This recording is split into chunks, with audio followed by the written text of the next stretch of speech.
Assalamualaikum warahmatullahi wabarakatuh. Bismillahirrahmanirrahim. Alhamdulillahi rabbil alamin.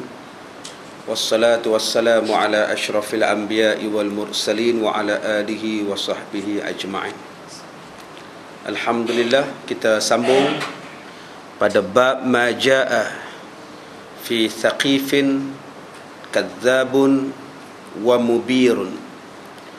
Kita masuk kepada hadis yang seterusnya, hadis yang ke-62, masalah yang ke-201. An Ibn Umar qala Rasulullah sallallahu alaihi wasallam fi thaqifin kadzabun wa mubirun.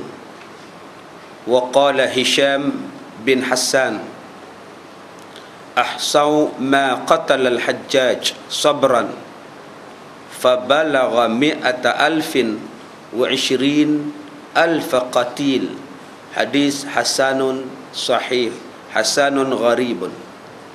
Daripada Ibnu Umar katanya, telah bersabda Nabi sallallahu alaihi wasallam di dalam Bani Thaqif, di dalam puak Bani Thaqif ada pembohong dan ada yang menumpahkan darah. Ada yang jadi tukang bohong dan ada yang menjadi tukang tumpah darah. Dan kata Hisham bin Hassan, telah dikira orang yang dibunuh oleh Hajjaj dengan derita akan dirinya, maka sampai ia 100,000 dan 20,000 yang dibunuh oleh Hajjaj. Hadis adalah hasan dan gharib. Daripada Abdullah bin Umar bahawasanya Nabi sallallahu alaihi wasallam bersabda, di dalam Bani Thaqif itu ada yang menjadi dajjal, pembohong, dan ada yang menjadi penumpah darah, pembunuh. Dan kata Hisham bin Hassan, seorang ahli sejarah, mengirakan yang dimaksudkan di dalam Bani Thaqif itu ialah seorang laki-laki yang bernama Hajjaj bin Yusuf As-Saqafi. Itulah yang dimaksudkan oleh Nabi sallallahu alaihi wasallam yang kerjanya membunuh orang. Kata Hisham, Hajjaj ini kalau nak dikira dia bunuh orang, jumlah yang dia bunuh 120,000 orang yang dia bunuh. Hadis ini adalah hadis yang hasan lagi gharib, dan kita akan baca hadis ini pada malam ini insya-Allah.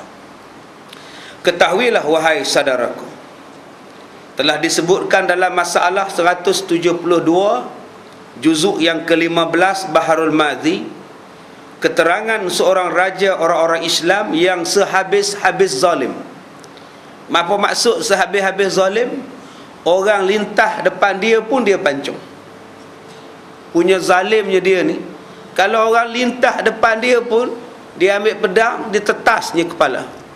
Ni zalim tak zalim dia ni. Kalau dia rasa nak bunuh, dia bunuh. Kalau rasa dia nak bebaskan, dia bebaskan. Dan katanya tiadalah satu raja daripada zaman sahabat Nabi sampai zaman sekarang ini yang demikian. Tidak ada orang selepas Nabi Muhammad sampailah zaman sekarang orang yang mempunyai tahap kezaliman macam Hajjaj ini. Tuan-tuan jangan baca Hujjaj pula. Hujjaj tu orang pergi Mekah, pergi buat haji. Ini Hajjaj, ya, nama dia Hajjaj. Demikianlah sangat mudahnya ia membunuh orang sebagaimana dia menindas kuman ataupun menindas kutu. Tindas kutu ni bahasa orang utara. Tuan-tuan kalau ada kutu, pi cari, pi letak di meja ke apa ke, pi tindas macam tu. Itu nama dia tindas kutu. Bahasa orang KL ni tak tahulah saya. Bahasa orang kampung-kampung macam saya ni, kalau pi cari kutu, dia letak atas meja tu, kutu duduk merayap, dia pun tindas, perak bunyi. Tu zaman dulu-dulu. Zaman kita dulu-dulu ni banyak kutu.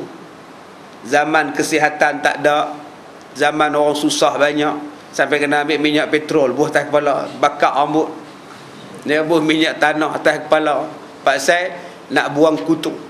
Kadang-kadang garu saja pun jatuh. Masa tu sampai Kementerian Kesihatan, sekolah, kerajaan, Kementerian Pelajaran sampai buat kempen cuci kutu di sekolah-sekolah, kalau yang mana ingat lagi lah. Banyaknya kutu zaman lah. Zaman tu, zaman lah ni jarang sangat ada orang yang ada kutu ni. Baik, kemudian dia kata macam menindas kutu saja. Begitulah senangnya dia bunuh orang, macam bunuh kutu. Semua orang kepadanya dia buat macam tu je. Kamu siapa ke, tak kira kamu orang alim ke, kamu orang biasa ke, dia rasa dia nak bunuh, dia bunuh. Tiadalah seorang pun yang dipandangnya dengan pandangan berharga atau pandangan yang dipanggil pandang silu, pandang segan. Ulama ke, tu imam masjid ke, ustaz ke, dia bunuh selamba roh je Hajjaj ni. Termasuklah yang dibunuhnya anak-anak sahabat Nabi, yang dibunuhnya sahabat-sahabat Nabi, yang dibunuhnya cucu-cucu sahabat Nabi. Malah ada anak-anak cucu sahabat Nabi yang digantung sampai 3 bulan tak ditanam. Malah dia pernah menembak Kaabah sampai runtuh. Tuan-tuan kena faham, yang di Kaabah tu bukan zaman Nabi Ibrahim punya Kaabah tu. Tahu berapa kali runtuh kan nak buat lain tu. Tapak basic dia saja yang asasnya lagi daripada zaman dulu. Zaman sekarang ni tuan-tuan, zaman Hajjaj ni pun dia tembak, bagi rata, bagi ranak. Kerana ada seorang yang menjadi musuh di dalam, yang menjadi musuh kepada Hajjaj, bersembunyi di dalam Kaabah. Dia tak dapat kawal tu kunci pada dalam, dia tembak Kaabah tu sampai runtuh. Mati hamba Allah tu, dia bina lain Kaabah ni. Ini yang kata jahatnya Hajjaj ni.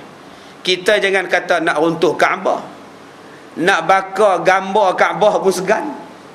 Kita ni tengok gambar Kaabah, cepat-cepat kita ambil kalau jatuh di tanah. Kalau jatuh di lantai lah, frame Kaabah tu kita simpan, letak di atas. Mari Hajjaj ni tuan-tuan, bukan setakat gambar, dengan Kaabah dia bagi runtuh. Ini tahap kezaliman dia. Tetapi